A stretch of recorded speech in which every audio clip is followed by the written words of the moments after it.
Tadi kan aku pergi dekat Aeon.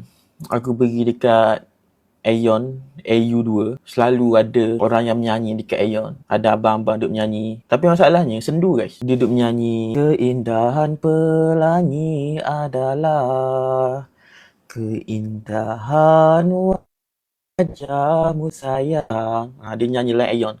Tapi suara dia maybe tak sedap macam aku lah. Tak apa lah. Tapi masalahnya sendu, tak ada orang tengok. And aku terfikir guys. Aku terfikir. Kalau aku jadi dia, aku akan buat satu benda ni. Yang mana akan menyebabkan lebih ramai orang terhibur. And aku dapat banyak duit. Cuba orang teka apa kena buat. Korang kena faham. Orang yang cari duit, cari makan melalui hiburan. Menjadi penghibur, buskers, busking dan sebagainya.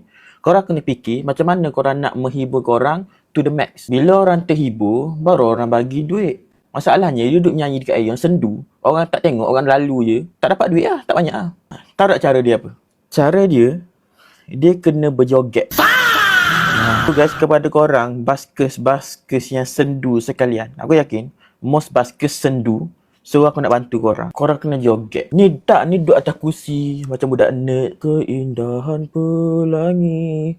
Duduk nyanyi tengah-tengah Aeon. Dah lah korang duduk. Suara korang pun biasa-biasa. Guys, kalaulah korang nak duduk, tak nak berjoget, at least suara korang kena sedap gila babi. Macam Siti Nurhaliza. Tapi kalau suara korang biasa-biasa macam orang lain, korang tak boleh duduk atas kursi. Korang kena berjoget. Macam Michael Jackson. Tapi aku yakin, most buskers bila aku cakap macam ni kat dia, bro, kau kena joget bro. Baru orang tengok, baru orang bagi duit. Confirm, 90% buskers akan cakap, tak nak lah bro, malu lah. Ataupun dia akan cakap, tak nak lah, tu bukan standard aku. Ataupun dia akan cakap, tak nak lah, nampak bocah, nampak pelik, memalukan. Bro, memalukan kepala otak apa? Kau tu dah kecil. Kau tu dah buskers bro. Faham tak guys?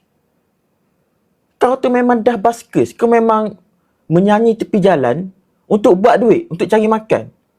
Dah tak ada benda yang perlu dimalukan bro. Tu korang kena faham. Lainlah kau kerja doktor dalam bilik aircon, tiba-tiba kena berjoget. Tu betul lah, pelik. Tapi korang tu memang dah buskers. Cari makan, kok menyanyi tepi jalan. Cari makan dengan cara menghibur orang. So, berjoget lah guys. Korang sebenarnya malu nak berjoget. Lepas tu bagi alasan, tak nak lah, tak bagus. Padahal korang tak mampu. Tapi kalau aku jadi korang, seorang yang memang cari duit kok menghiburkan, aku akan buat apa saja. Kita just fikir duit bro. Jangan fikir kau punya malu tu. Malu tak dapat duit. Joget lah. Kalau korang tak percaya, cuba tengok Michael Jackson. Kenapa Michael Jackson orang yang paling famous dalam sejarah?